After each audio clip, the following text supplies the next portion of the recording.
楚河州沙热奥宗是一个美丽的地方，塔尔迪布拉克是我的祖先们曾经生活过的土地，凯盖提是生我养我的地方。山脉，这些山脉给了我无数灵感，它们激励着我，给我带来希望。我哪儿也不想去，哪个国家也不想停留，唯愿期待着山的背影。我已深陷忧虑，但愿人们不要忘记自己来自何处，时刻记住自己的根脉。但愿人们没有断绝自己的根，但愿人们没有与养育自己的土地断绝联系。如果断了联系，那么明天将变得晦暗不清。在这群山中，不知曾经发生多少血腥事件和冲突。那些坚守阵地、奋力抗击敌人的英雄，有沙布丹、江塔乙、阿塔坎、特奈伊，此后还有马纳普比，最后一个是塔嘎伊。所有这些都是吉尔吉斯人勇敢的子孙。当吉尔吉斯陷入困境时，他们有着克服千难万阻的塔山一般的雄心。当吉尔吉斯人遭遇屠杀时，为了尊严，他们与敌人奋力拼杀。我们伟大的祖先呀，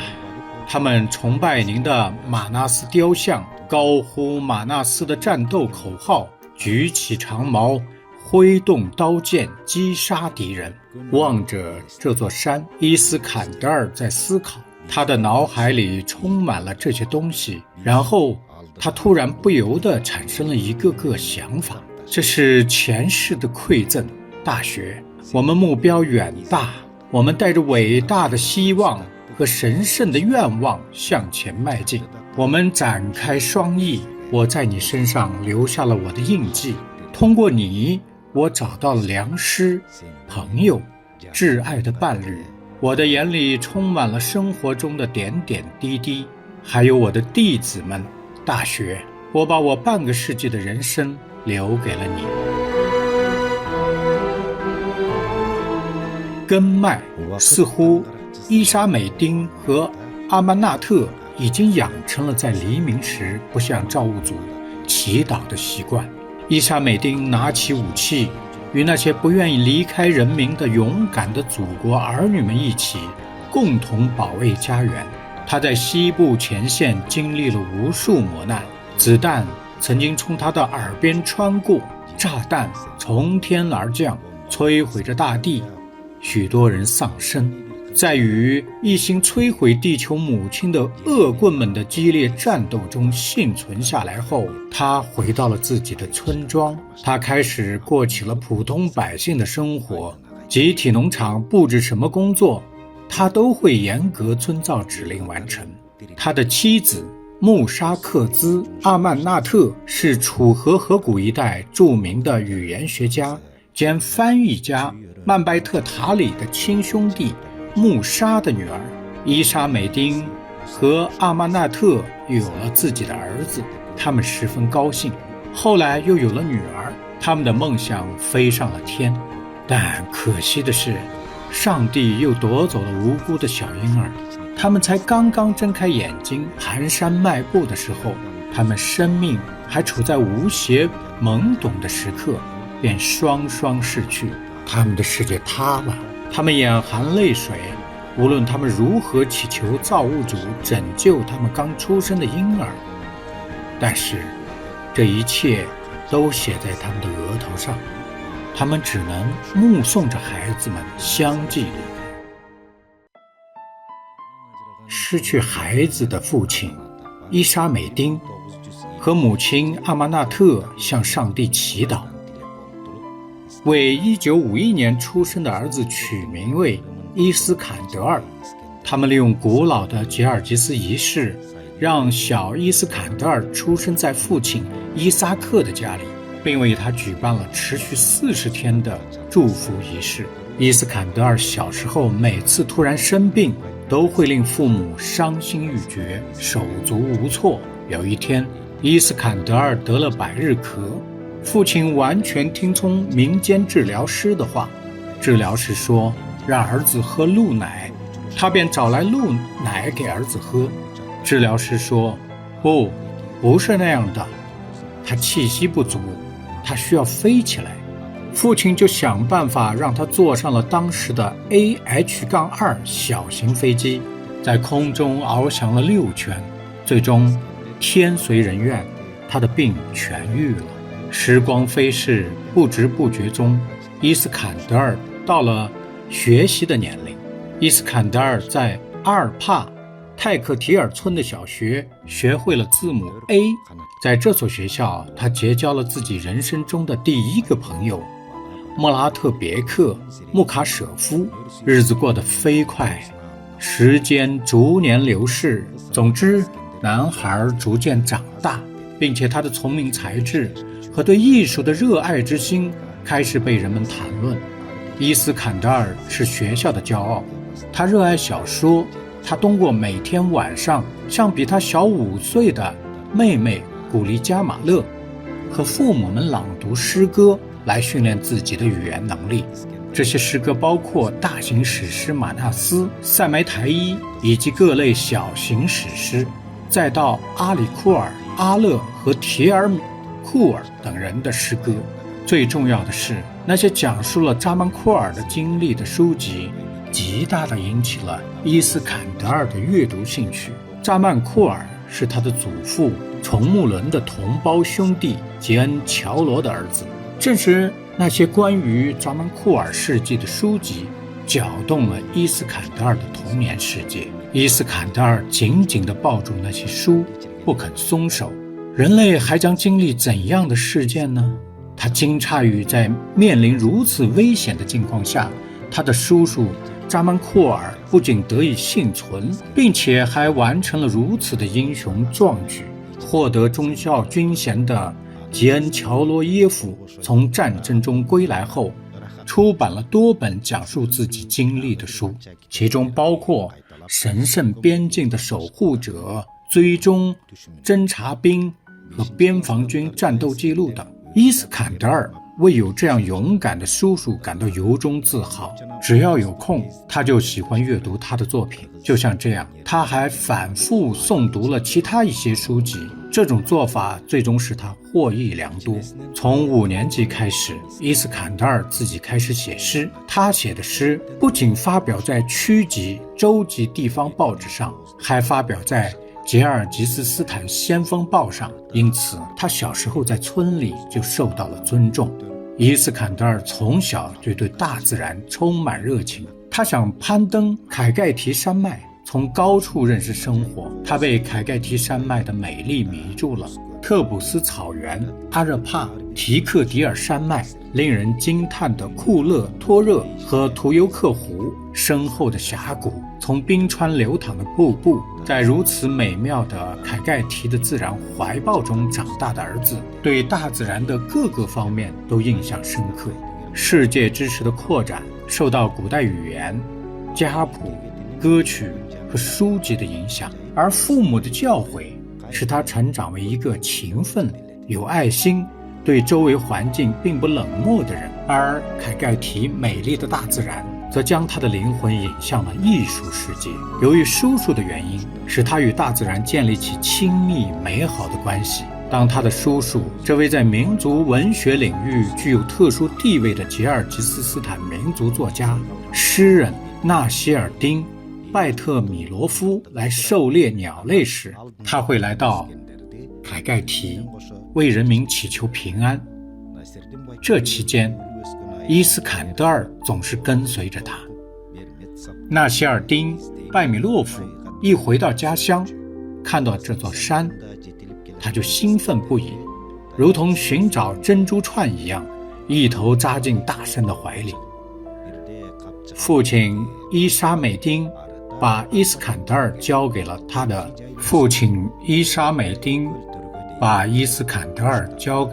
叔叔纳希尔丁，让他们一起走进山里。他们有时穿过峡谷，然后到达阿尔帕泰克提尔特普西牧场，有时到库勒托热猎鸟。当想要与大自然融为一体的伊斯坎德尔进入大学2年级时，他无法忘记在特普西牧场度过的童年时光。那里的美丽和激情，无论怎么看都不会褪色。对此，他感到忧心忡忡，并在1969年8月16日的地方报纸《列宁之路报》上发表了自己的诗作《在特普西》。在凯盖提有一个叫特普西的牧场，牛儿和马儿正在这美丽舒适的高山草原上，带着缰绳畅快地玩耍，吃着草，踩踏着绿油油的草场。林间鸟语不断，清泉顺山而下，松树杜松挺拔，它将长矛般的尖端伸向天空。在琼特普西牧场上，马儿正在被牧马人驱赶着，就像长长的银河系蜿蜒而去。羊儿正舒适地躺在青色的山脊上。伊斯坎德尔不仅从他的作家叔叔纳希尔丁那里学会了模仿鸟类声音并捕捉它们的技术，他还能清晰地分辨出各种鸟类，掌握了它们在何时何地栖息、吃什么以及如何进行区分等技能。他还到合唱团俱乐部朗诵诗歌、演唱歌曲，参加各种比赛并获得表彰。他的叔叔作曲家贝克图尔孙乌苏巴耶夫极大地影响了他参与艺术的积极性。父母看到他不仅在同学中很有威望，还能够尊重父母、亲人、大人、孩子，而且多才多艺。他正在成长为一个善良和有同情心的人。父亲伊莎美丁和母亲阿曼纳特为他祈祷平安，以保佑他们的儿子免受冷眼。岁月如梭，在放牧深处为父亲分担重任、协助母亲做家务等繁忙的生活中，伊斯坎德尔的中学时代结束了。他来到了首都。1968年，这位热爱诗歌并在报纸上发表过多首诗歌的年轻人，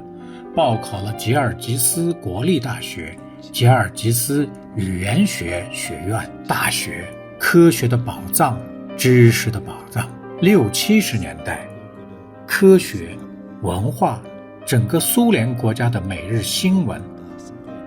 从中汲取力量，对知识充满热情，整日藏身图书馆，不断向前迈进的年轻人。当时在吉尔吉斯文学界享有盛誉的艾特马托夫的一部作品，与奥莫尔、苏丹诺夫、图拉尔、科若姆、贝尔季耶夫、约龙、马米托夫、塔比尔迪、莫卡诺夫、拉米斯、热斯库洛夫、苏约尔库、图尔贡巴耶夫等吉尔吉斯诗人的著作出版，引起了公众的热烈讨论。与他的同学不同，伊斯坎德尔·伊沙米金在语言学系的学生中表现尤为优秀，并与他的同龄人乔云、奥姆拉夫、利耶夫、苏因纳利、扎穆利耶夫、莫热扎利、朱马塔耶夫、艾山图尔、库鲁齐耶夫和巴克特卡拉库洛夫一起加入了文学圈。伊斯坎德尔的诗作被发表在墙报上，学生们每天都在谈论文学和文化。在由卡奇金巴耶夫、阿尔特克巴耶夫领导的文学讨论活动中，阿利托孔巴耶夫、图格尔伊、西德克别科夫、苏耶尔库尔、图尔古巴耶夫、图拉尔、科若姆、贝尔季耶夫、拉米斯、雷斯库洛夫、贝加纳斯、萨尔托夫、图尔根巴伊、埃尔格绍夫、阿林、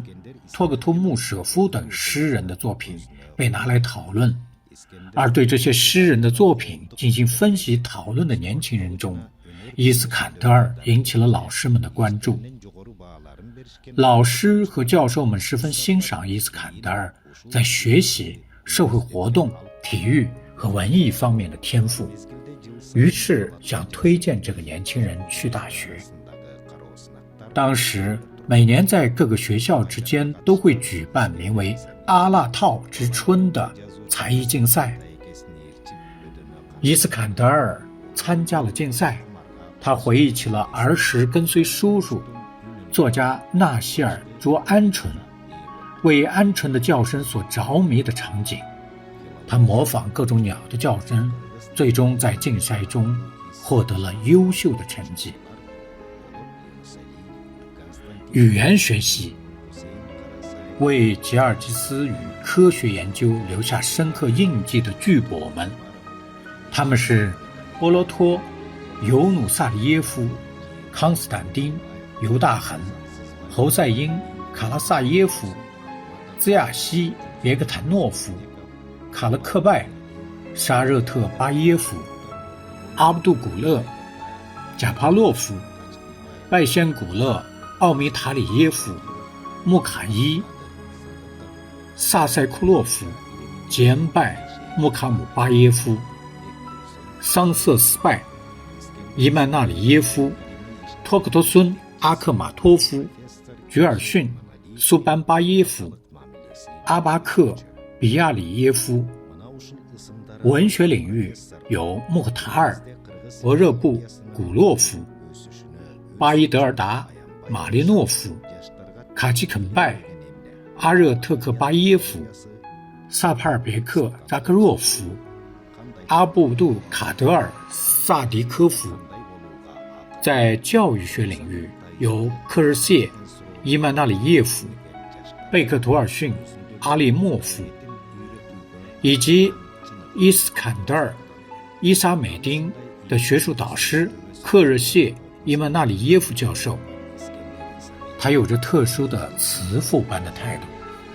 这些被提及名字的教授曾经为吉尔吉斯语言学的发展倾注了全部精力，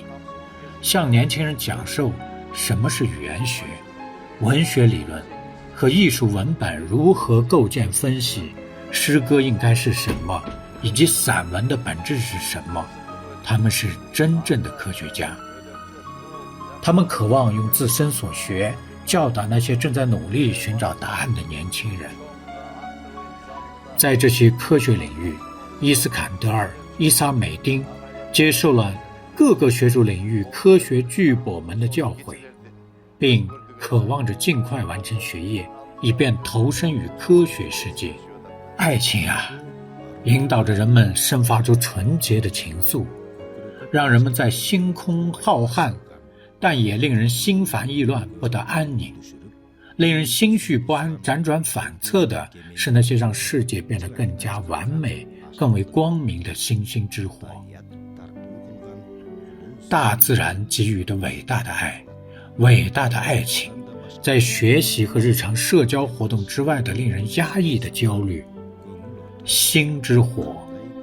这是什么样的力量产生什么魔法，吸引着众人去观赏美丽的世界。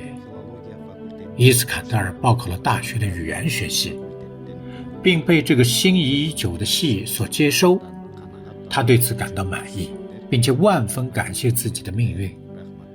在他的同学中，有一个女孩在他的同龄人中显得如此与众不同，她就是巴克提古丽·阿萨诺娃。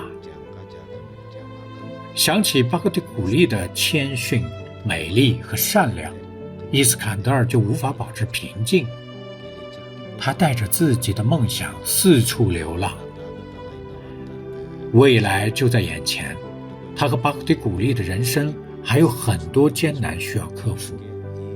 他坚信自己一定会取得很多成功，不经风雨就无法看见彩虹。如果他想到了这一点，他就找不到地方隐藏自己，就不可能向自然的力量低头。他会对真主充满感恩，因为他赐予了他力量，给予他伟大的爱。每天早上，他们一起从宿舍到教学楼，即使每天坐在一起上课，他们也想知道什么样的力量将彼此联系在一起，直到生命的尽头。他被诗人们的诗句所诱惑，他听着那些百听不厌的最好的声音，然后他拿起笔，在日记里写下对巴克特古丽的描述，直到深夜也无法停笔。有时他清晰地看到自己的愿景，并真情地写下诗歌献给他。完成第3年学业后，也就是1971年，伊斯坎德尔和巴克特古丽踏上了美好的人生道路。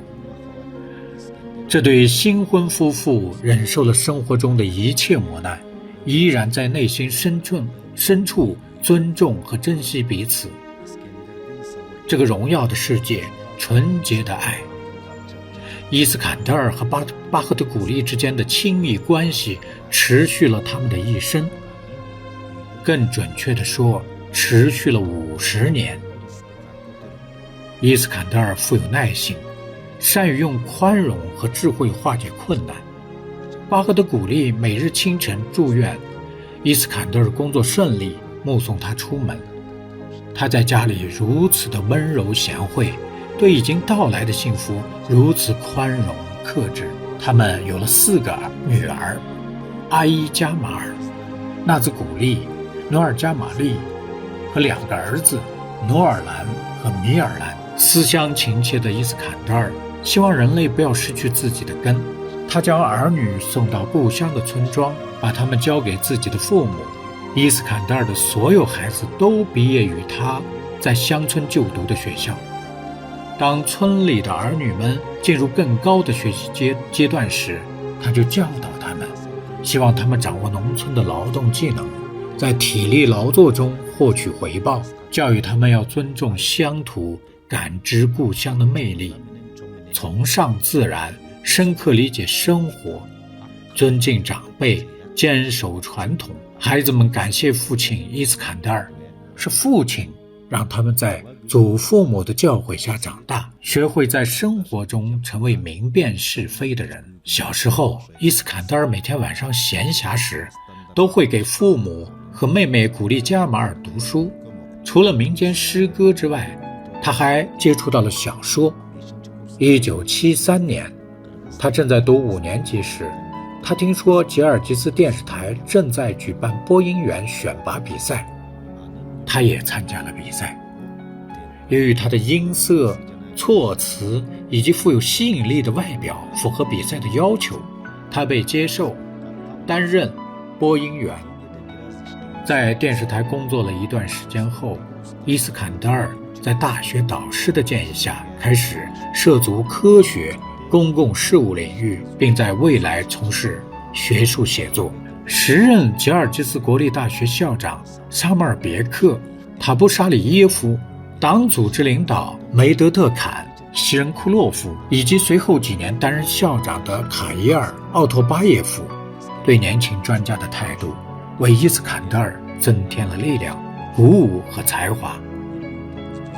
1973年，从该大学毕业的伊斯坎德尔为自己就读的教育机构做出了贡献。他曾先后担任共青团委员会的副书记、助教、讲师和副教授。在这里，他找到了一位无与伦比的导师，这位导师就是吉尔吉斯斯坦教育学明星、教育学博士伊萨克·别克博耶夫教授。伊萨克·别克博耶夫1975年当选该大学的副校长，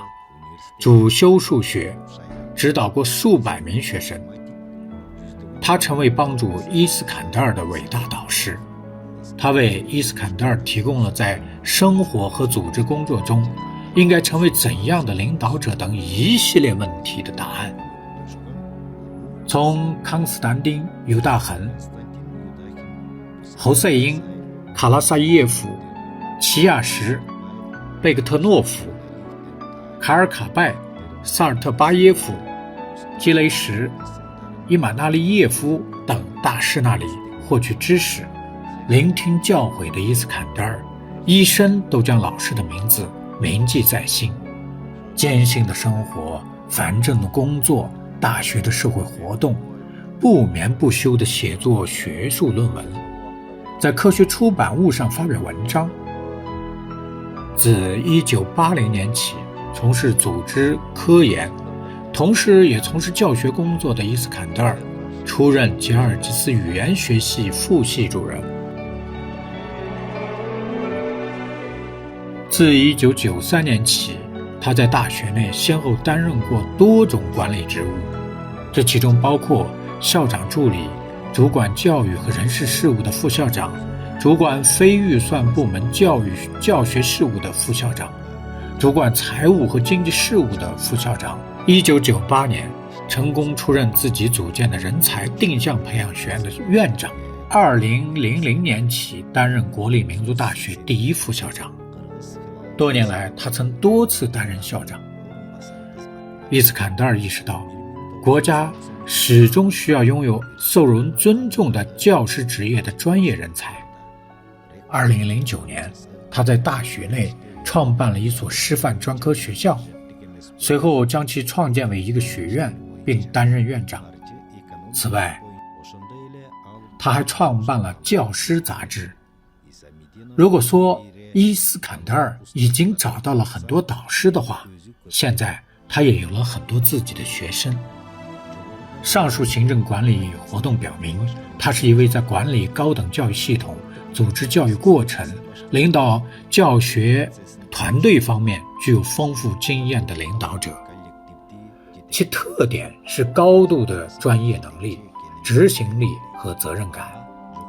时任校长苏埃别克托克图穆舍夫根据社会要求积极参与了国立民族大学的改革活动。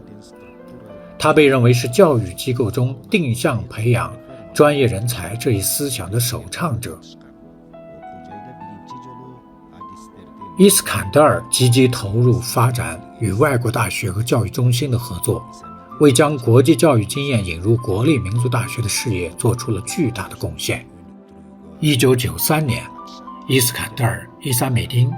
在阿拉木图市作为博士候选人进行了关于吉尔吉斯文学教学方法论的论文答辩。论文题目为吉尔吉斯中学学生在学习琴吉斯·艾特马多夫作品过程中文学和理论概念的形成。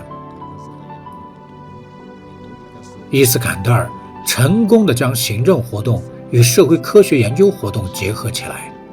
他成为一位科学家和教育学领域的著名专家。他在杰出的工作基础上，还发表出版了许多科学文章、专著、教科书。总之，伊斯坎德尔·伊沙美丁是一位特别注重科学和教育人才培养的人。2005年，伊沙美丁顺利地完成了题为吉尔吉斯中学文学理论教学的博士论文答辩。他是吉尔吉斯坦教育学院和以阿拜命名的哈萨克斯坦国立师范大学博士论文和候选论文答辩委员会的成员。教育和科学部授予伊沙美丁荣誉证书，表彰其多年卓有成效的工作、科学和教学活动取得的成就，以及对教育系统发展做出的巨大贡献。1995年获得马纳斯1000周年纪念奖章，同年被授予吉尔吉斯共和国杰出教育工作者奖章。2008年被授予俄罗斯联邦公共奖励国家委员会罗蒙诺索夫勋章。2003年，他被授予吉尔吉斯共和国教育荣誉工作者称号。2008年，他被授予吉尔吉斯共和国教育和科学工会优秀会员，以举苏甫·巴拉沙根命名的吉尔吉斯坦国立大学退伍军人荣誉称号。此外，他还是琴吉斯·艾特马托夫社会科学院的院士。2010年，作为代表，他出席了在阿斯塔纳召开的独联体国家第一次教育工作者代表大会。2010年，他被授予吉尔吉斯共和国荣誉证书。共和国知名公众人物伊斯坎德尔·伊萨美丁诺夫于2004年至2008年当选比什凯克市议会代表。他与时任大学校长楚哈斯卡尔·卡吉耶夫一起共事，从他那里学习了很多的工作经验。他经常提及自己是位伟大思想家和诗人举苏夫·巴拉沙滚、语言学家康斯坦丁·犹大辛以及吉尔吉斯语言学创始人、学者、语言学家卡西姆·滕尼斯特诺夫修建雕塑的发起人之一，目的是要让未来子孙后代不会忘记他们。职业生涯不断攀升的伊斯坎德尔于2011年7月12日被任命为吉尔吉斯斯坦国立民族大学校长。伊斯坎德尔一生发表论文100余篇，出版专著3部，教材4部，与法国、土耳其、中国、印度尼西亚、韩国、日本等国家的高等教育机构建立联系，互派学生留学，互派教师进行经验交流。被公认为杰出科学家和教学法专家的伊莎美丁诺夫，在担任大学校长期间加强了国际交流工作，同时对大学宿舍和行政大楼进行了翻修。大学主楼的屋顶自建成以来一直没有维修过，但凭借伊莎美丁诺夫的组织能力和天生的外交技巧，获得了外国赞助商的资助，完成了翻修工作。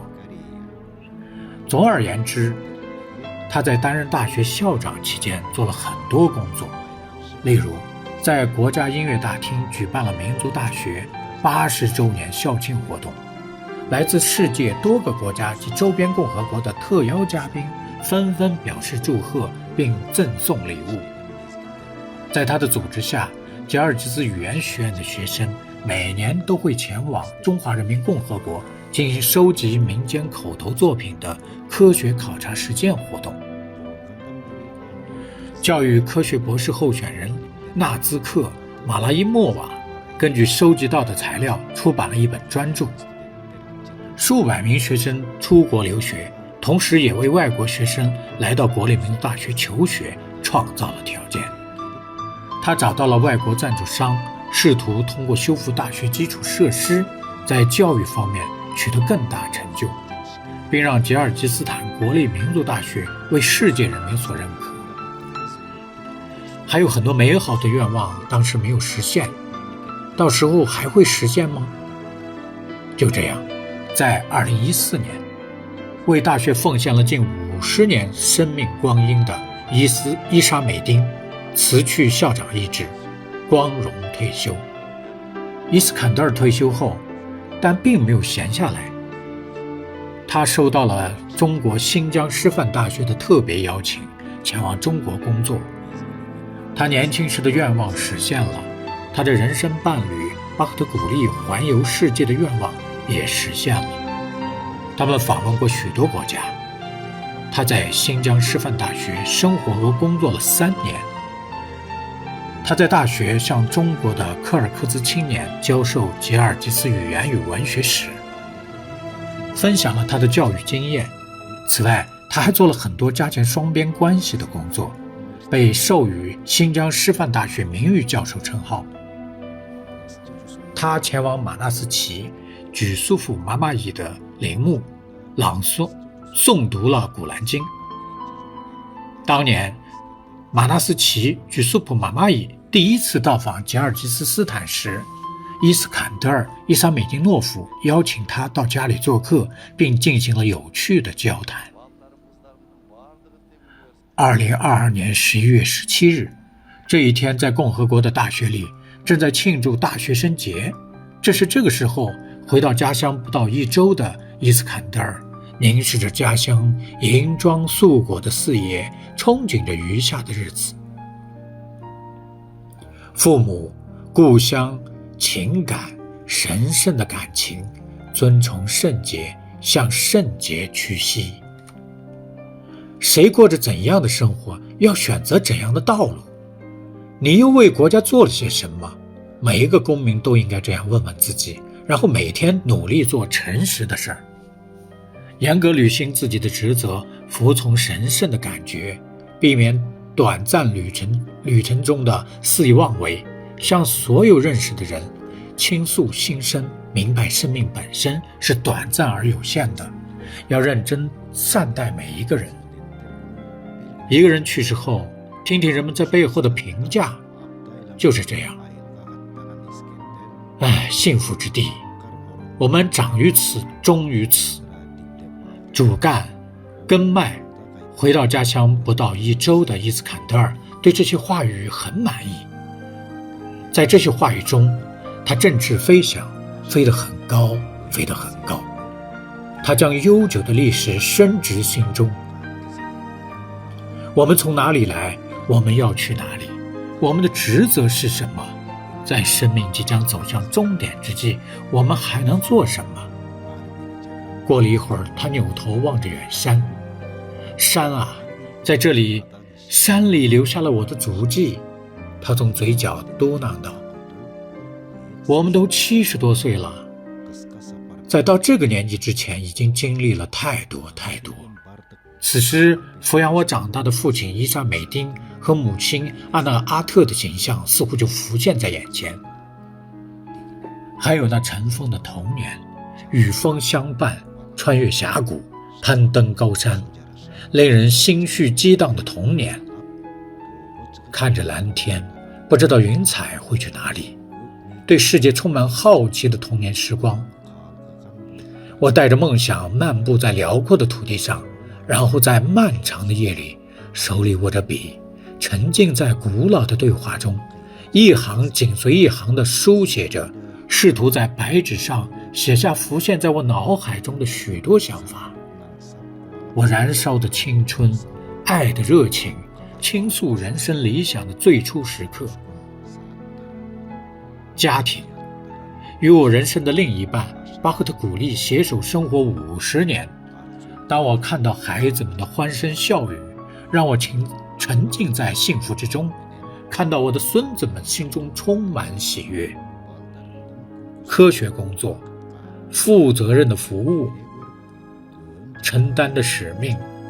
靠辛勤劳作获得的财富。总之，他看到了很多东西，他对很多东西心满意足。大自然，我们来自于您，现在我们将回到您身边。我尽我所能，让祖国更加荣耀。我向故乡的山石和泥土祈祷。